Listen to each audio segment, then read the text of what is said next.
الحمد لله نحمده ونستعينه ونستغفره ونؤمن به ونتوكل عليه ونعوذ بالله من شرور أنفسنا ومن سيئات أعمالنا من يهده الله فلا مضل له ومن يضلله فلا هادي له ونشهد أن لا إله إلا الله ونشهد أن محمدا عبده ورسوله أما بعد فأعوذ بالله من الشيطان الرجيم بسم الله الرحمن الرحيم وقال ربكم ادعوني أستجيب لكم وقال النبي صلى الله عليه وسلم يدعو الله سبحانه وتعالى اللهم رحمتك أرجو اللهم لا تكلني إلى نفسي طرفة عين وأصلح لي شأني كله لا إله إلا أنت صدق الله العظيم وصدق رسوله النبي الكريم ونحن على ذلك لمن الشاهدين والشاكرين والحمد لله رب العالمين۔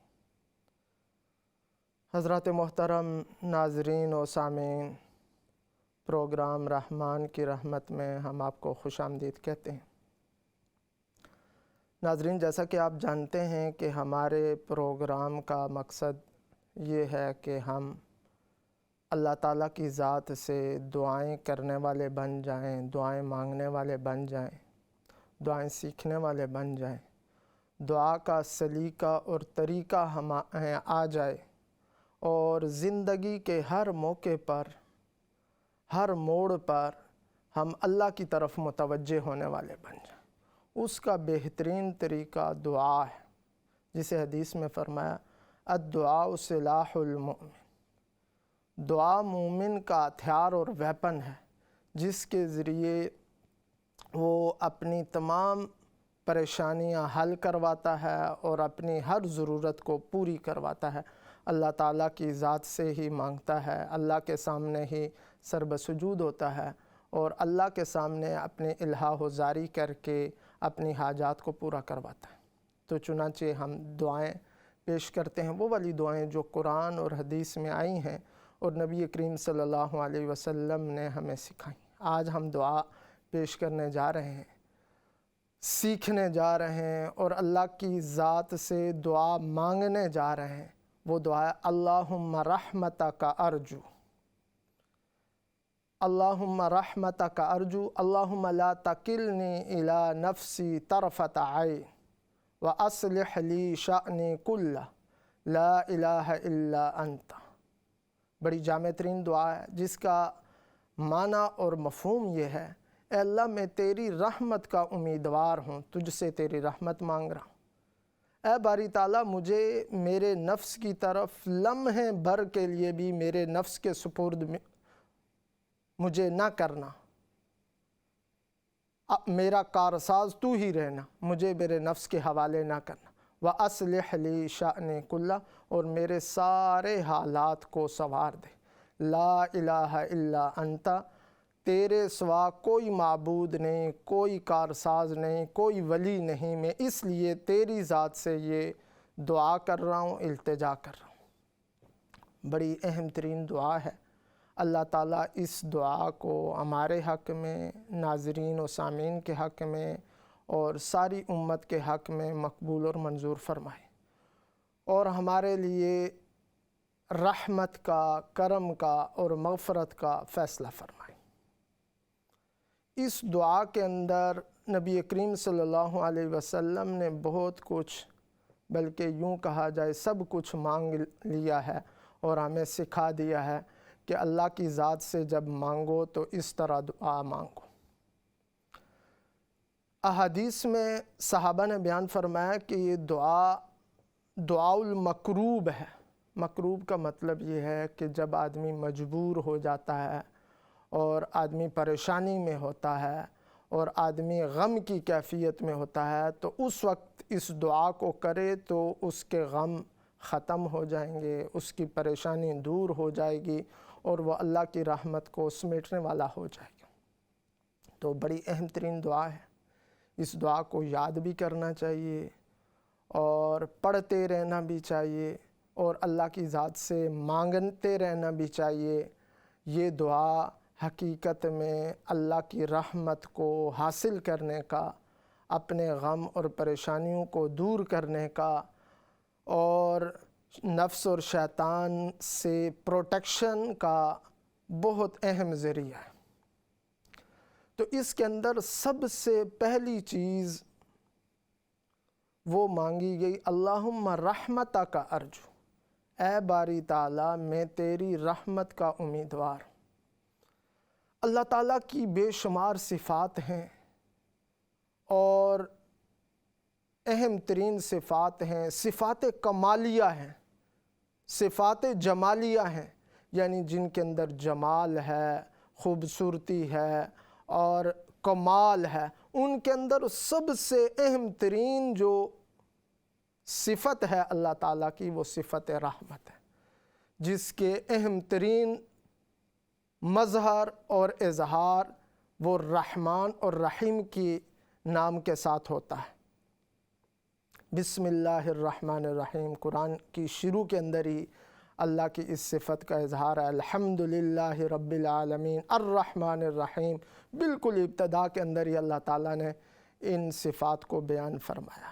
تو اس سے معلوم یہ ہوا کہ اللہ تعالیٰ کی جتنی صفات ہیں وہ ساری کی ساری بہت کمال والی ہیں، بہت جمال والی ہیں۔ جیسے اللہ تعالیٰ کا سننا کمال والا ہے، اللہ تعالیٰ کی ایک صفت ہے بصیر ہونا، دیکھتا ہے اللہ تعالیٰ، اللہ کا دیکھنا کمال کا ہے، اور اللہ تعالیٰ کا کرم ہے اور اللہ تعالیٰ کی بخشش ہے، ساری صفات کمال والی ہیں۔ لیکن جو سب سے اہم ترین اور بنیادی صفت ہے وہ صفت رحمت والی ہے، جس کا اظہار اللہ تعالیٰ نے سب سے پہلے قرآن کے اندر کیا اور بار بار کیا ہے۔ علماء نے فرمایا کہ قرآن کے اندر اللہ تعالیٰ کی صفت رحمت، رحمان، رحیم، تقریباً 300 مرتبہ اس صفت کا بطور خاص بیان کیا گیا ہے، بطور خاص اس صفت رحمت کا۔ اور اگر دیگر صفات کو بھی شامل کیا جائے جن کے اندر صفت رحمت کا اظہار ہے، مثال کے طور پر مغفرت ہے، اس کی بنیاد بھی یہی ہے کہ اللہ تعالیٰ رحمت والا معاملہ فرماتا ہے۔ مثال کے طور پر صفت تواب ہے، توبہ قبول کرنے والا، تو اس کے اندر بھی صفت رحمت کا اظہار ہے۔ اگر اس طرح دیکھا جائے تو پورے قرآن کو اگر یوں کہا جائے پیام رحمت ہے، تو یہ حقیقی معنی میں صادق آئے گا کہ پورا قرآن شروع سے لے کر آخر تک پیام رحمت ہے، جس کے اندر اللہ تعالیٰ کی صفت رحمت کا اظہار ہے، مختلف طریقوں سے، مختلف پیرایوں سے، مختلف انداز سے اللہ تعالیٰ نے اپنے صفت رحمت کو واضح فرمایا ہے، اس کا اظہار فرمایا ہے۔ کہیں اللہ تعالیٰ فرماتے ہیں کہ میں نے زمین اور آسمان بنا کر تمہارے اوپر رحمت کی، کہیں اللہ تعالیٰ فرماتے ہیں کہ میں نے زمین اور آسمان سے جو ہے وہ مختلف نعمتیں تمہیں دے کر اپنی رحمت کا اظہار کیا، زمینوں سے غلے اگائے، آسمانوں سے بارش برسائی، سورج اور چاند کو تمہاری خدمت کے اندر لگا دیا، دریاؤں کو بہا دیا۔ ان کی خوبصورتی بھی ہے، ان کا جمال بھی ہے، یہ تمہارے لیے ایک خوش نما منظر بھی ہیں، تمہاری ضرورت کو پورا کرنے کا ذریعہ بھی ہیں۔ یہاں پر طرح طرح کے غلے اگتے ہیں۔ ان ساری صفت، ساری اللہ کی نعمتوں کا جو منبع ہے، سرچشمہ ہے، بنیاد ہے اور بیس ہے، وہ صفت رحمت ہے۔ تو گویا کہ اللہ تعالیٰ کی رحمت کو حاصل کر لینا حقیقت میں ساری نعمتوں کی بنیاد کو حاصل کر لینا۔ تو اس لیے اس دعا کے اندر بطور خاص وہ رحمت کو مانگا گیا۔ تو رحمت کو حاصل کرنا ساری نعمتوں کو حاصل کر لینا، یہی وجہ ہے مختلف مواقع کے اندر رحمت کے مانگنے کا حکم دیا گیا۔ اے اللہ تعالیٰ میں تیری رحمت کا امیدوار ہوں، میں تیری رحمت مانگ رہا ہوں، میں تیری رحمت چاہتا ہوں۔ مثال کے طور پر آدمی مسجد کے اندر جاتا ہے تو اللہم افتح لی ابواب رحمتک، اے باری تعالیٰ میرے لیے اپنی رحمت کے دروازوں کو کھول دے۔ وہاں پر بھی رحمت کو مختلف مواقع پر نبی کریم صلی اللہ علیہ وسلم کی دعاؤں میں، آپ صلی اللہ علیہ وسلم کی تعلیمات میں رحمت کے مانگنے کا حکم دیا گیا۔ کلام اللہ شریف کے اندر فرمایا کہ ان رحمتی وسعت کل شیء، اللہ تعالیٰ کی رحمت ہر چیز سے وسیع ہے، ہر چیز سے بڑی۔ اللہ تعالیٰ نے بڑی کائنات بنائی ہے اور اس کے اندر بڑی وسعت ہے۔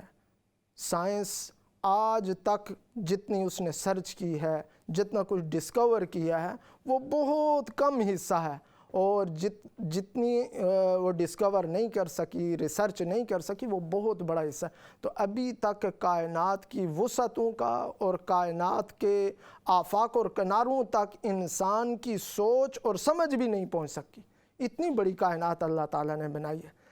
لیکن ان سب سے بڑی وہ اللہ تعالیٰ کی صفت رحمت ہے۔ اللہ نے فرمایا ان رحمتی وسعت کل شیء۔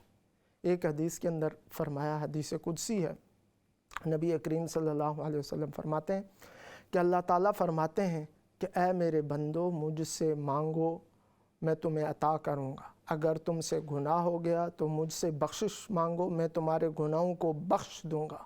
اگر تم گناہ کرتے کرتے اس آسمان کے کناروں تک تمہارے گناہ پہنچ جائیں، اس زمین کو بھر دیں، اس خلا کو بھر دیں، اس فضا کو بھر دیں، ساری کائنات کو بھر دیں، تب بھی اگر تم مجھ سے بخشش چاہو گے، بخشش مانگو گے، گناہوں سے معافی مانگو گے، تو میں تمہیں معاف کر دوں، اس لیے کہ میری رحمت ہر چیز سے وسیع ہے۔ ایک موقع پر نبی کریم صلی اللہ علیہ وسلم اور صحابہ کرام ایک جگہ موجود تھے، تو دیکھا کہ کچھ لوگ جو جنگ کے اندر قیدی بنا کر لائے گئے، تو ان میں سے ایک عورت وہ پھر رہی ہے، ادھر ادھر بے چینی سے پھر رہی ہے، تو اسے اپنا بچہ نظر آیا اور اس نے اپنے بچے کو لیا اور اس کو دودھ پلایا۔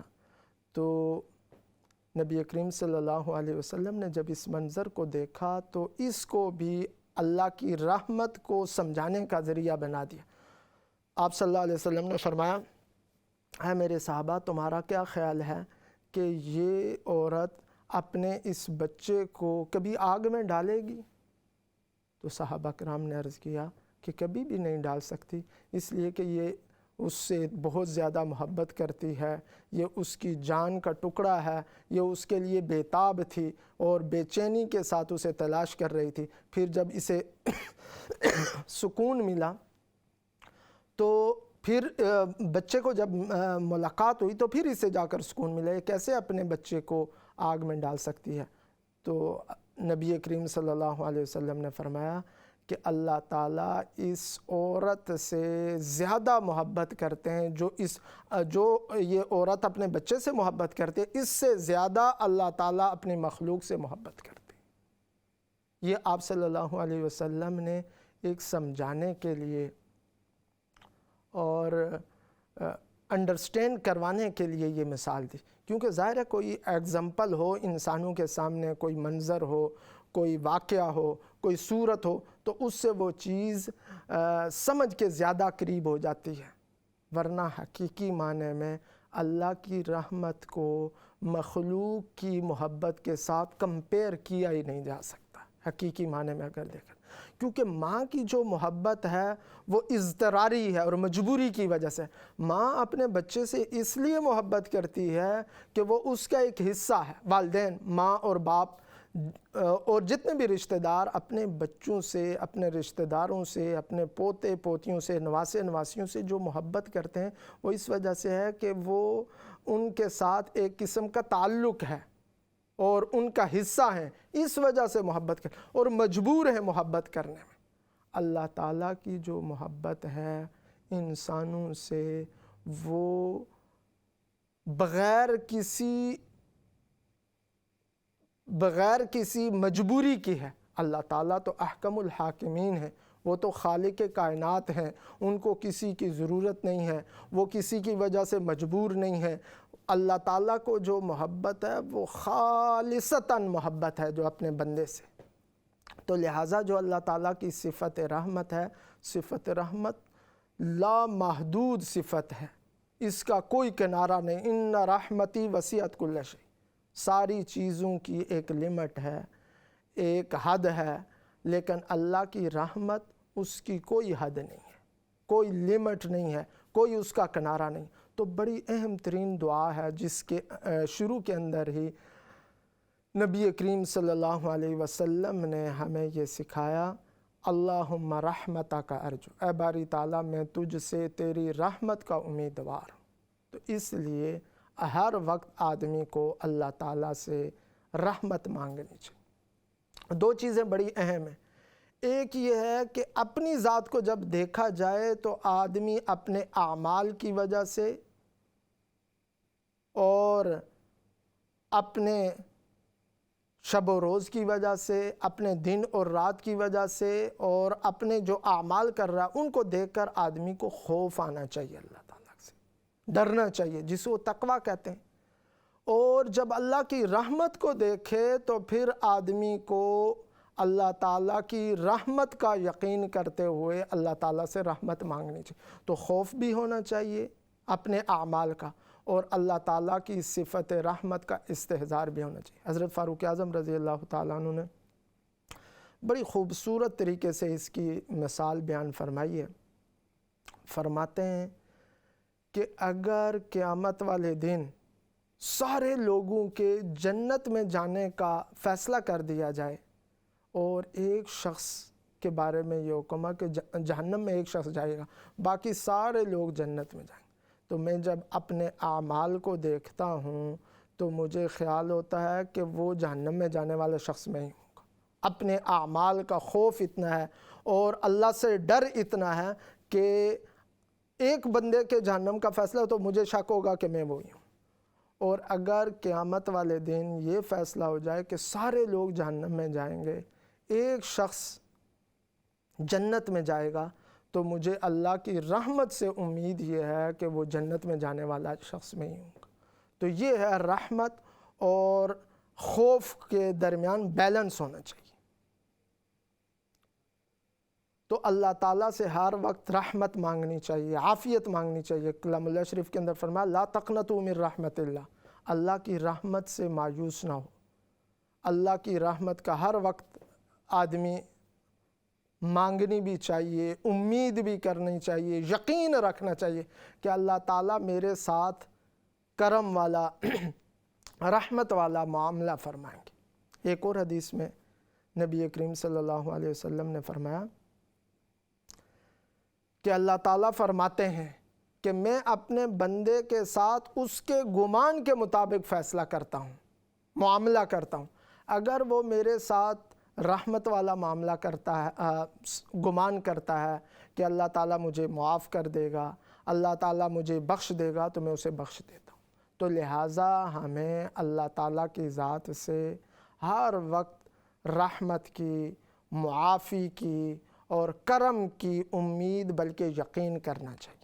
بڑا دلچسپ واقعہ ہے، نبی کریم صلی اللہ علیہ وسلم کے دور میں آپ صلی اللہ علیہ وسلم ایک شخص کی عیادت کے لیے تشریف لے گئے۔ وہ بوڑھا شخص، دیہاتی شخص تھا۔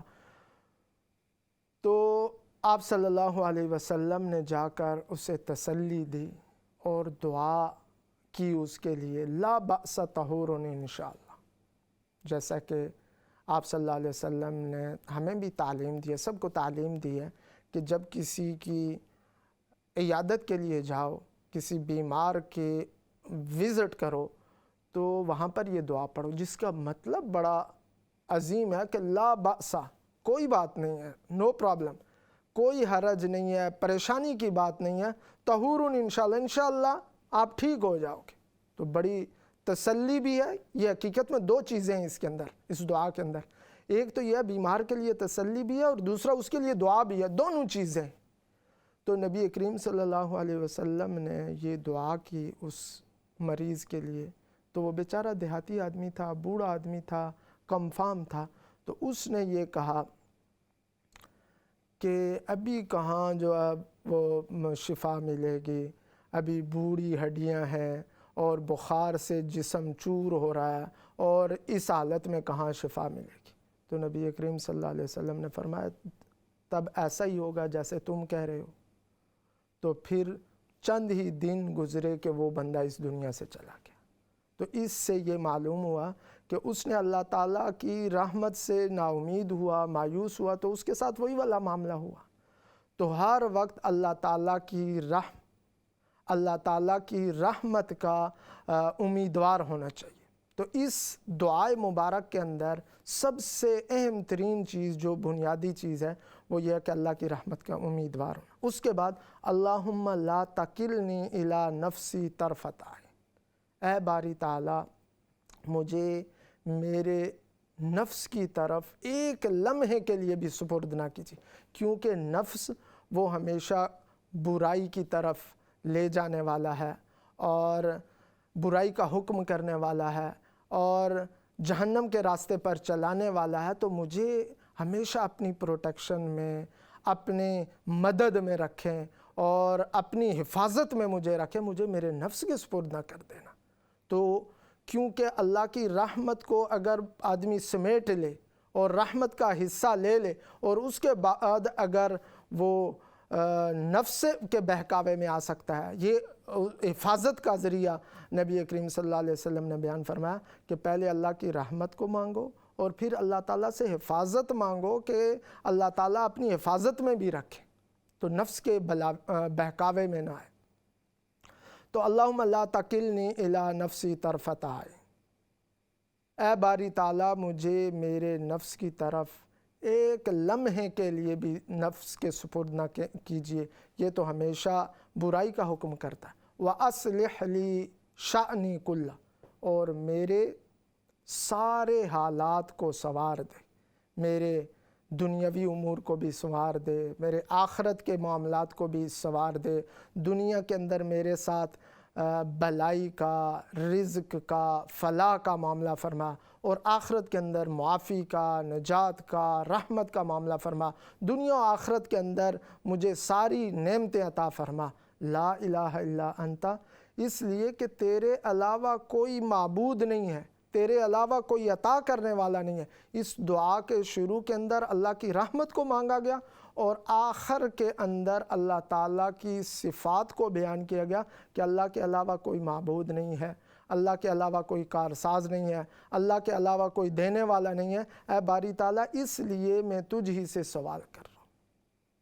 تو اس لیے اس دعا کو پڑھنا بھی چاہیے، اس دعا کو سمجھنا بھی چاہیے، اور چلتے پھرتے بالخصوص نمازوں کے بعد اور متبرک اوقات میں صبح و شام، جیسا کہ کلام اللہ شریف کے اندر فرمایا کہ صبح و شام اللہ کو ذکر کرو، دعاؤں کا ٹائم ہوتا ہے، طلوع آفتاب اور غروب آفتاب کے جو اوقات ہوتے ہیں، سن رائز اور سن سیٹ کے اوقات، تو ان اوقات میں آدمی اس دعا کا اہتمام کرے تاکہ اللہ تعالیٰ کی رحمت کو سمیٹنے والا بن جائے۔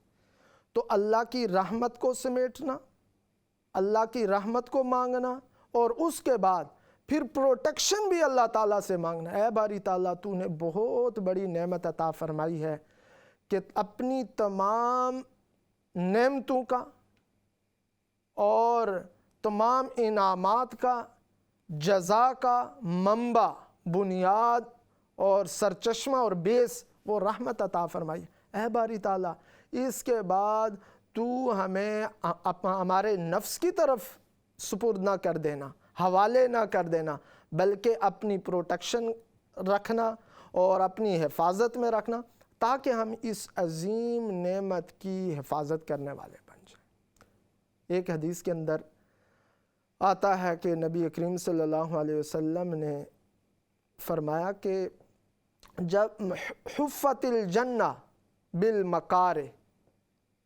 وحفت النار بالشہوات، کہ جنت کو اللہ نے ڈھانپ لیا ہے نفس کے خلاف کام کرنے سے، مطلب ہے جی چاہتا ہے کہ آدمی بیہودہ گفتگو کرے، جی چاہتا ہے کہ آدمی غافل رہے، لیکن اس کے خلاف جب آدمی کام کرے گا تو وہ جنت میں جائے گا۔ اور جہنم کو اللہ تعالیٰ نے ڈھانپ لیا شہوات کے ساتھ، نفس کی پیروی کے ساتھ، آزادانہ زندگی گزارنے کے ساتھ۔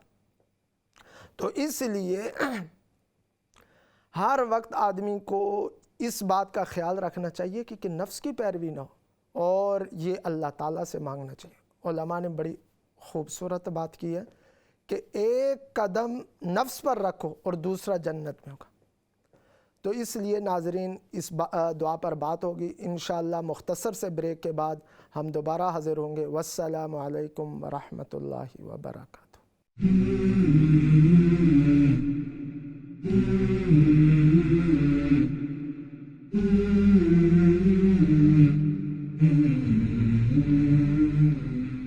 السلام علیکم ورحمۃ اللہ وبرکاتہ۔ بریک کے بعد ایک دفعہ آپ کو پھر ویلکم، مرحبا کہتے ہیں۔ ناظرین، جیسا کہ آپ جانتے ہیں کہ دعاؤں کا ہمارا پروگرام ہے، اور اس کے اندر آج ہم دعا جو سیکھنے جا رہے ہیں، پڑھ رہے ہیں، اللہم رحمتک ارجو فلا تکلنی الی نفسی طرفۃ عین واصلح لی شأنی کلہ لا الہ الا انت، جس کا ترجمہ یہ ہے کہ اللہ میں تجھ سے تیری رحمت کا امیدوار ہوں، بس مجھے میرے نفس کی طرف ایک لمحے کے لیے بھی میرے نفس کے حوالے نہ کیجیے، اور میرے سارے معاملات کو سنوار دیجیے، کیونکہ آپ ہی کارساز ہیں، اللہ تیری علاوہ کوئی الہ اور معبود نہیں ہے، تو میرے لیے اپنی رحمت کا بھی فیصلہ فرمائیے، اور نفس اور شیطان کے مکر و فریب سے بھی میری حفاظت فرمائیے، اور میرے سارے معاملات کو سنوار دیجیے۔ تو اس دعائے مبارک کے اندر نبی کریم صلی اللہ علیہ وسلم نے سب کچھ مانگ لی۔ ناظرین، جیسا کہ آپ جانتے ہیں کہ ہمارے پروگرام کا یہ جو دوسرا سیشن ہوتا ہے، اس کے اندر ہم لائیو کالز بھی لیتے ہیں، تو آپ کو کوئی مسئلہ درپیش ہو دعا کے متعلق یا کوئی اور بھی مسئلہ، شرعی مسئلہ، تو وہ آپ پوچھ سکتے ہیں، ہم اس پر بات کریں گے انشاءاللہ۔ تو اسی دعا کو کنٹینیو کرتے ہوئے جو ہے وہ مختلف اس کے مضامین اور بات کرتے ہیں۔ تو سب سے پہلی چیز جو نبی کریم صلی اللہ علیہ وسلم نے اللہ سے مانگی ہے، وہ اللہ کی رحمت مانگی ہے، اور ہمیں سکھایا ہے کہ اللہ سے اللہ کی رحمت مانگو۔ بہت وسیع مفہوم ہے رحمت کا، رحمت بھی وسیع ہے اور اس کا مفہوم بھی وسیع ہے، بلکہ بالفاظ دیگر اگر یوں کہا جائے، کائنات کی ہر چیز، بلکہ ساری کائنات، اس کا وجود اور اس کی بنیاد اور اس کا سبب اور کاز جو ہے وہ رحمت الہی ہے۔ اللہ کی رحمت کا تقاضا ہوا کہ اللہ تعالیٰ نے اس کائنات کو بنایا، اللہ کی رحمت کا تقاضا ہوا کہ اللہ تعالیٰ نے اس انسان کو بنایا، اللہ کی رحمت کا تقاضا ہوا کہ کائنات کی ہر چیز کو انسان کی خدمت میں لگا دیا، اور اللہ کی رحمت کا تقاضا ہوا کہ اللہ تعالیٰ نے جنت کو بنایا اور اپنے نیک لوگوں کو اور اپنے فرما برداروں کو جنت میں جانے کا فیصلہ فرمایا۔ یہ ساری چیزیں اللہ کے رحمت کا تقاضا ہیں اور رحمت کی وجہ سے وجود میں آئی ہیں۔ تو اللہ کی رحمت کو مانگنا حقیقت میں سب کچھ مانگ لینا۔ حدیث کے اندر بڑا دلچسپ واقعہ آتا ہے جو اس موضوع کے ساتھ متعلق ہے کہ اللہ کی رحمت بہت وسیع ہے، لا محدود ہے، اس کی کوئی لمٹ نہیں ہے۔ نبی کریم صلی اللہ علیہ وسلم مسجد نبوی میں تشریف فرما تھے، ایک شخص آیا، دیہاتی شخص۔ تو دیہاتی جو لوگ آتے تھے، اور دیہاتی لوگوں کی بڑی ایک اچھی صفت یہ ہوتی ہے کہ وہ بڑے بے تکلف ہوتے ہیں، ان کے اندر جو ہے وہ تکلف نہیں ہوتا، کوئی ایکٹنگ نہیں ہوتی، بلکہ جو ان کے ان سائیڈ ہوتا ہے وہی آؤٹ سائیڈ ہوتا ہے۔ سیدھے سادے لوگ ہوتے ہیں، اور سادگی کے ساتھ وہ آ کر آپ صلی اللہ علیہ وسلم سے سوال بھی کرتے تھے، اور ان کی سادگی کا اظہار بھی ہوتا تھا۔ وہ شخص آیا اور آ کر دعا کرنے لگا، نماز پڑھی، نماز کے بعد اس نے دعا کرنا شروع کی۔ دعا کرتے ہوئے کیا کہتا ہے؟ اے اللہ تو مجھے رحمت عطا کر، اور محمد صلی اللہ علیہ وسلم کو رحمت عطا کر، اور ہمارے ساتھ کسی اور کو شامل نہ کرنا۔ وہ بیچارہ سادہ تھا، اس نے سمجھا کہ آپ صلی اللہ علیہ وسلم سے محبت کا اظہار یہ ہے کہ اپنے لیے اور آپ صلی اللہ علیہ وسلم کے لیے میں رحمت مانگ لوں اور کسی کو شامل نہ کروں۔ بیچارہ سادہ تھا۔ آپ صلی اللہ علیہ وسلم نے بڑی خوبصورت بات ارشاد فرمائی۔ آپ نے فرمایا تو نے ایک بہت بڑی چیز کو بہت تنگ کر دیا، اللہ کی رحمت تو بہت وسیع ہے، ان رحمتی وسعت کل شیء، تو نے اپنے گمان میں اس کو بہت تنگ کرنے کی کوشش کی۔ تو آپ صلی اللہ علیہ وسلم نے تعلیم دی کہ رحمت لا محدود ہے، اس کو کوئی تنگ نہیں کر سکتا، اس کو کوئی خاص نہیں کر سکتا، یہ ہر کسی کے لیے۔ یہ ہمارے لیے تو دلچسپ واقعہ ہے، لیکن اگر ہم اپنی زندگی میں دیکھیں، اپنے معاشرے میں دیکھیں، تو حقیقی معنی میں ہماری زندگی کے اندر بھی وہی دیہاتی والا کردار پایا جاتا ہے۔ ہم اپنے بارے میں سمجھتے ہیں کہ اللہ کی رحمت کے ہم حقدار ہیں اور ہمیں مال ملے، ہمیں نعمتیں ملیں، اور دوسروں کے لیے جو ہے نا وہ ہم تنگی کا سوچتے ہیں، تمنا کرتے ہیں، اور بعض اوقات اللہ معاف فرمائے دعا بھی کرتے ہیں کہ اسے نہ مل جائے۔ یہ حقیقت میں بالکل وہی والی بات ہے جو اس دیہاتی نے کی تھی کہ ہمیں رحمت مل جائے اور دوسرے کو رحمت نہ ملے۔ حالانکہ ایسا نہیں ہونا چاہیے، سب کے لیے رحمت مانگو، جب مانگتے ہو تو سب کے لیے مانگو تو اللہ تعالیٰ سب کو عطا کرے گا۔ اللہ کی رحمت لا محدود ہے، وہ کسی باؤنڈری کی محتاج نہیں ہے، اس کے اندر کوئی باؤنڈری نہیں ہے کہ اس لوگوں کے لیے رحمت ہے اور ان کے لیے رحمت نہیں ہے، بلکہ ہر کسی کے لیے اللہ کی رحمت ہے۔ تو لہٰذا اللہ تعالیٰ کی رحمت کو مانگنا چاہیے، سب کے لیے مانگنا۔ یہی وجہ ہے کہ حسد، دوسرے کی نعمت دے کر جیلس ہونا، یہ اللہ کی تقسیم پر اعتراض ہے اور بہت بڑا گناہ ہے۔ فرمایا کہ حسد ایسے نیکیوں کو کھا جاتا ہے جیسے آگ لکڑی کو، سوکھی لکڑی کو کھا جاتی ہے، اس کو جلا کر راکھ کر دیتی ہے، بالکل اسی طرح حسد دوسرے کی نعمت دیکھ کر، دوسرے کی اولاد دیکھ کر، دوسرے کے رزق کو دیکھ کر، دوسرے کی صحت کو دیکھ کر جیلس ہونا، حقیقت میں اللہ کی تقسیم پر اعتراض ہے۔ حقیقی معنی میں وہ بندہ یہ کہنا چاہتا ہے کہ باری تعالیٰ تو نے جو اسے عطا کیا تجھے نہیں دینا چاہیے تھا۔ تو یہ اللہ کی تقسیم پر اعتراض ہے، اللہ کی رحمت کو لمٹ بنانے والی بات ہے، اسی دیہاتی والی بات ہے جس کو نبی کریم صلی اللہ علیہ وسلم نے فرمایا کہ تو نے اللہ کی رحمت کو بہت تنگ کر دیا۔ تو اس لیے دوسروں کی نعمت کو دیکھ کر جیلس نہیں ہونا چاہیے، اور جب آدمی مانگے تو سب کے لیے مانگے اور بہت کچھ مانگے، اللہ تعالیٰ سب کو عطا کریں گے۔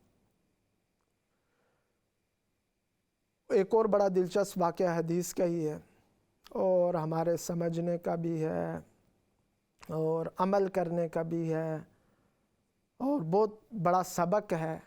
وہ یہ ہے کہ نبی کریم صلی اللہ علیہ وسلم نے فرمایا کہ پہلی امتوں کے اندر ایک شخص بڑا دیندار تھا، اللہ کے حکموں کا پابند تھا اور اللہ کا فرما بردار تھا۔ وہ ایک دوسرے شخص کو نیکی کا حکم کرتا، برائی سے منع کرتا، تو بڑی اچھی بات ہے، بڑی اچھی بات ہے، اور ہماری ذمہ داری ہے کہ جو نیک عمل ہم خود کرتے ہیں دوسروں کو بھی اس کی ترغیب دیں، انہیں تیار کریں اور برائی سے خود بھی بچیں اور دوسروں کو بھی بچنے کی تلقین کریں، بڑے اچھے طریقے کے ساتھ، اسلوب کے ساتھ، حسن سلوک کے ساتھ ایسا کریں۔ تو وہ شخص بھی ایسا کرتا تھا، یہ بڑی اچھی بات ہے، لیکن ایک دن اس نے بڑی غلطی کر دی۔ اس نے یہ کہہ دیا کہ تو گناہوں سے نہیں بچتا، اللہ تعالیٰ تجھے نہیں بخشے گا۔ یہ اس نے اللہ تعالیٰ کی جو صفت رحمت ہے اور صفت بخشش ہے اس کے اندر کیپ لگانے کی کوشش کی، اس کو لمیٹڈ بنانے کی کوشش کی۔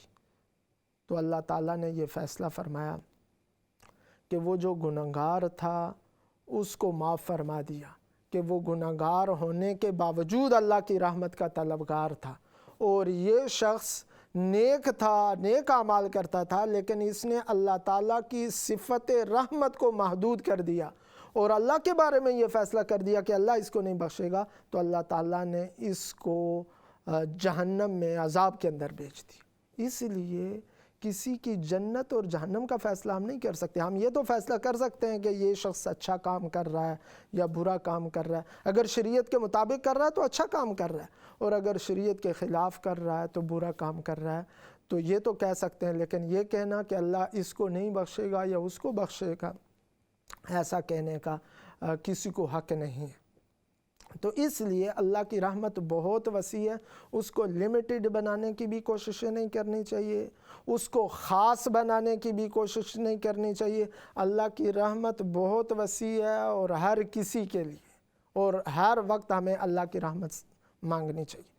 تو دوسری چیز نبی کریم صلی اللہ علیہ وسلم نے اس دعائے مبارک کے اندر اللہ تعالیٰ سے یہ مانگی کہ اللہ میں تجھ سے رحمت کا امیدوار ہوں، تو اس کے بعد مجھے رحمت عطا کر، اور رحمت کی حفاظت بھی تو ہی کر، اور اس کا ذریعہ یہ ہے کہ تو مجھے میرے نفس کے حوالے نہ کرنا۔ نفس انسان کو گمراہ کر دیتا ہے، نفس وہی چیز ہے جس نے شیطان کو بھی گمراہ کیا۔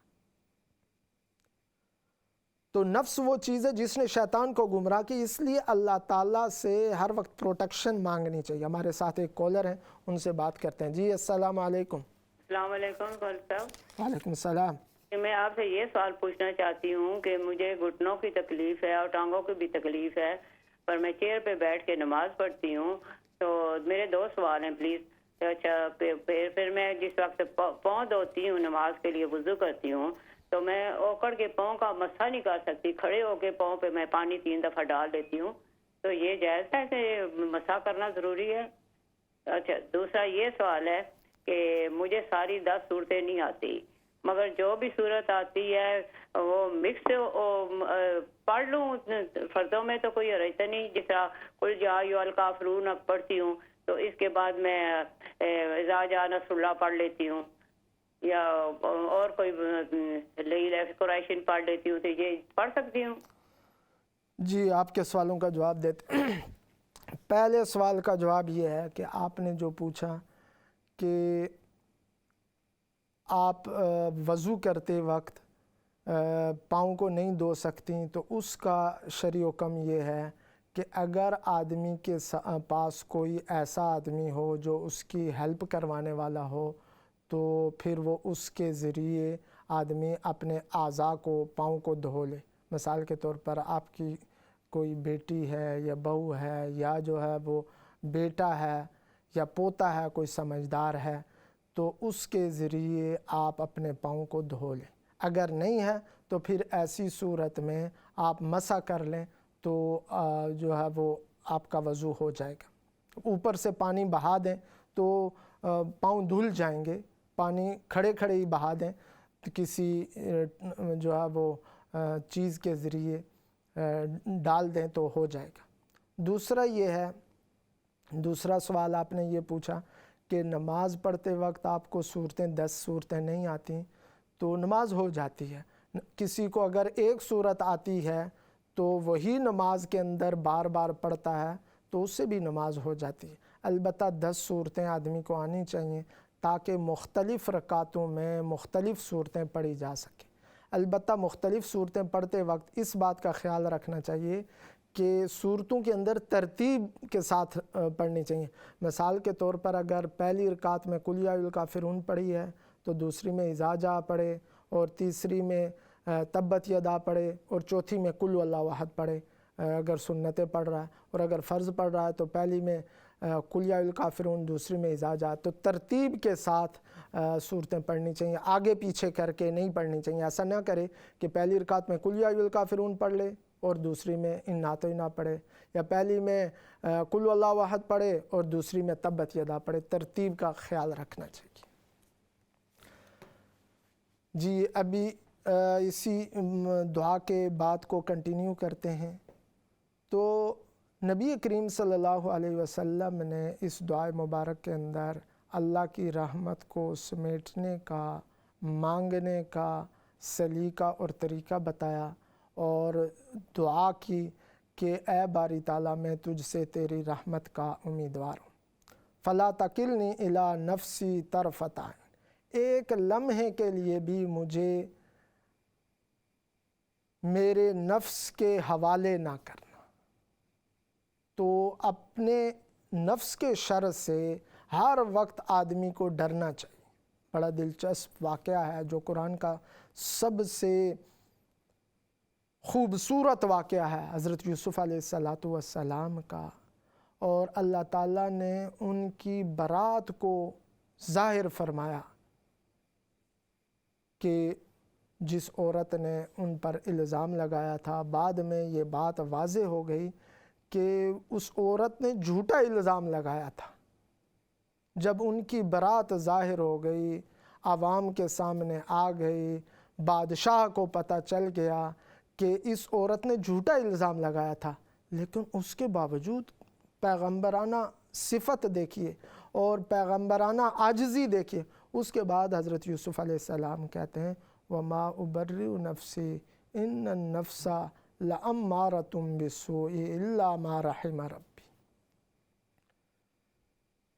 اللہ نے میری برات تو ظاہر کر دی، لیکن میں اپنے نفس سے مطمئن نہیں ہوں، میں اپنے نفس سے اپنے آپ کو محفوظ نہیں سمجھتا۔ نفس تو ہمیشہ برائی کا حکم دیتا ہے، لہٰذا میں اپنے نفس سے مطمئن اور مامون اور حفاظت میں نہیں ہوں، میں اللہ تعالیٰ سے حفاظت، الا ما رحم ربی، اللہ رحم کرے اور اللہ میری حفاظت فرمائے تو میں اللہ کی حفاظت مانگتا ہوں، اللہ کی پروٹیکشن چاہتا ہوں۔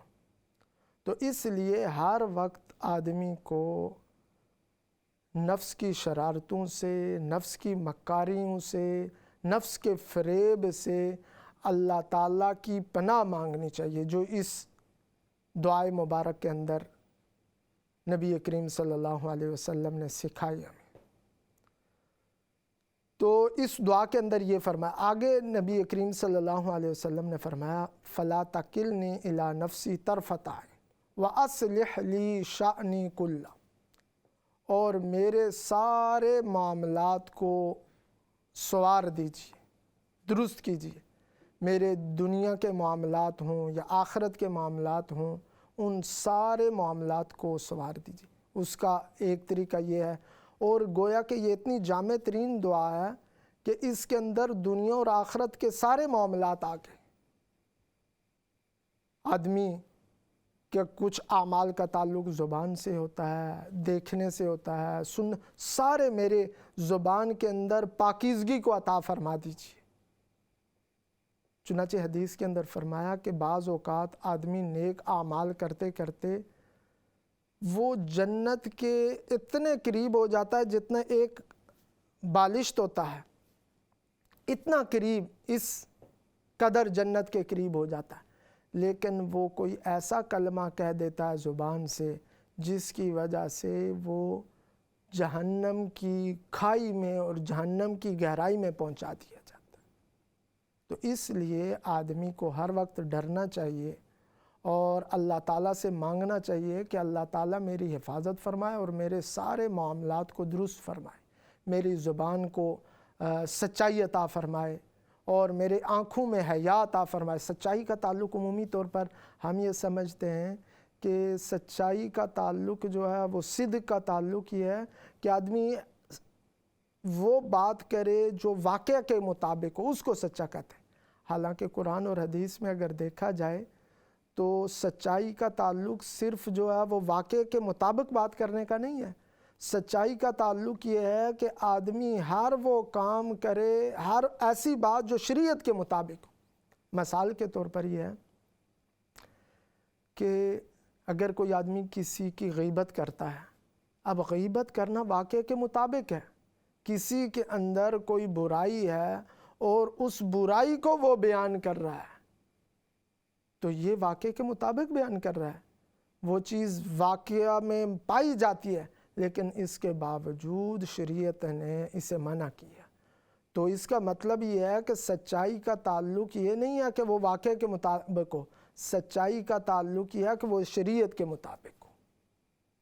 کسی کو برا بلا کہنا، اگر کسی کے اندر کوئی برائی ہے، مثال کے طور پر بڑی خوبصورت بات کسی نے کی ہے کہ شریعت کے اندر اگر کوئی جرم کرتا ہے، چوری کرتا ہے یا کوئی بھی گناہ کرتا ہے، تو شریعت کے اندر اس کی سزا ہے، جو شرعی حکومت ہوتی ہے تو وہ سزا دیتی ہے، لیکن کسی کو چور کہنے کی یا کسی کو برا کہنے کی اجازت نہیں ہے۔ شریعت نے اس بات کا تو حکم دیا ہے، اس کا تو پابند کیا ہے کہ کوئی آدمی اگر برائی کرے تو اس کو سزا دو، لیکن اس کی اجازت نہیں دی کہ کوئی برا ہے تو اس کو برا کہو۔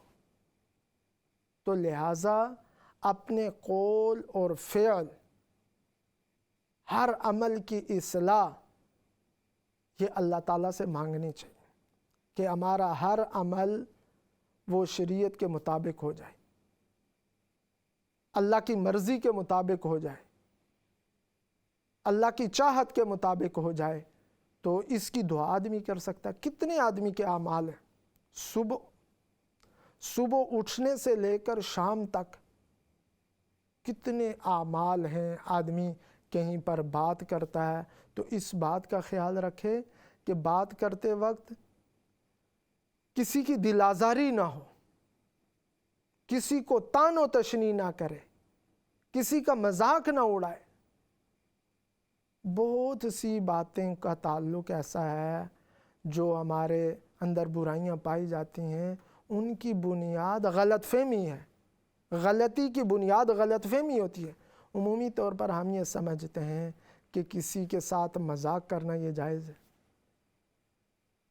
حالانکہ مذاق کرنا اور چیز ہے، مذاق اڑانا اور چیز ہے۔ مزاح کرنے کا مطلب یہ ہے کہ کوئی ایسی بات کہہ دینا کہ جس کی وجہ سے اس کا دل خوش ہو جائے، یا کوئی ایسی بات کہہ دینا کہ جو وہ تھوڑا سوچنے پر، اور باریک بات کہہ دینا، جو ہے مذاق کا مطلب ایک لطیف، ایک باریک بات کہہ دینا، تو یہ مزاح ہے۔ خود نبی کریم صلی اللہ علیہ وسلم سے ثابت ہے، اور آپ صلی اللہ علیہ وسلم نے جو مزاح فرمایا اس کی دو وجوہات ہیں۔ ایک وجہ تو یہ تھی اس دور کے لوگوں کے لیے، صحابہ کرام کے لیے، آپ صلی اللہ علیہ وسلم مزاح کا مطلب دل لگی کرنا اور ایسی بات کرنا جس سے تھوڑی خوشی ہو جائے، بے تکلفی ہو جائے۔ اس وجہ سے تھا کہ تاکہ صحابہ کرام کو سیکھنے میں آسانی ہو جائے، کیونکہ اگر مزاح نہ ہو تو آدمی روب کی وجہ سے بعض اوقات بہت سی باتیں ضرورت کی پوچھ نہیں سکتا۔ تو آپ صلی اللہ علیہ وسلم نے مزاح فرمایا تاکہ ان کے لیے دین سیکھنے اور سکھانے میں، آپ صلی اللہ علیہ وسلم کے سکھانے میں اور ان کے سیکھنے میں آسانی ہو جائے، سیکھنے سکھانے میں آسانی ہو جائے۔ اور دوسری وجہ یہ تھی کہ آپ صلی اللہ علیہ وسلم نے امت کو تعلیم دی کہ مزاح کرنے کا طریقہ کیا ہے،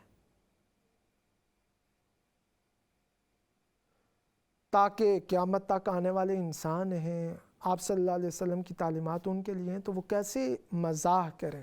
تو آپ صلی اللہ علیہ وسلم کے پاس ایک شخص آیا اور آ کر کہنے لگا کہ یا رسول اللہ صلی اللہ علیہ وسلم، مجھے سواری کے لیے ایک اونٹ عطا کیجیے۔ تو آپ صلی اللہ علیہ وسلم نے فرمایا ہم تمہیں، اس نے آ کر کہا کہ مجھے اونٹنی عطا کیجیے۔ آپ صلی اللہ علیہ وسلم نے فرمایا کہ ہم تمہیں اونٹنی کا بچہ دیں گے سواری کے لیے۔ وہ کہنے لگا یا رسول اللہ صلی اللہ علیہ وسلم، میں اونٹنی کے بچے کو کیا کروں گا، میں نے تو سواری کرنی ہے۔ تو آپ صلی اللہ علیہ وسلم نے فرمایا ہر اونٹنی کا بچہ ہی ہوتا ہے، تو اس لیے ہر وقت اللہ تعالیٰ سے صلاح مانگنی چاہیے، اللہ تعالیٰ سے پروٹیکشن مانگنی چاہیے۔ تو اس دعا کے اندر نبی کریم صلی اللہ علیہ وسلم نے ہمیں تعلیم دی کہ اللہ کی رحمت کو سمیٹو، اور اس کا طریقہ یہ اللہ سے رحمت مانگو۔ اللہم رحمتک ارجو، اے باری تعالیٰ میں تجھ سے تیری رحمت کا امیدوار ہوں، مانگ رہا ہوں۔ رحمت کو مانگنا، سمیٹنا، اور دوسرا یہ ہے کہ پھر اس کو سنبھالنا۔ فلا تکلنی الی نفسی طرفۃ عین، باری تعالیٰ مجھے میرے نفس کے حوالے نہ کیجیے، ایک لمحے کے لیے بھی مجھے نفس کے حوالے نہ کیجیے۔ یہ رحمت، یہ انعام جو آپ نے عطا کیا، اس کی آپ ہی حفاظت کیجیے اور میرے تمام معاملات کو سنوار دیجیے، اس لیے کہ آپ ہی الہ اور معبود ہیں۔ تو ناظرین، یہ ہماری دعا ہے، اللہ تعالیٰ میرے آپ کے سب کے حق میں قبول فرمائے۔ انشاءاللہ نیکسٹ پروگرام میں نئی دعا لے کر حاضر ہوں گے۔ والسلام علیکم ورحمۃ اللہ وبرکاتہ۔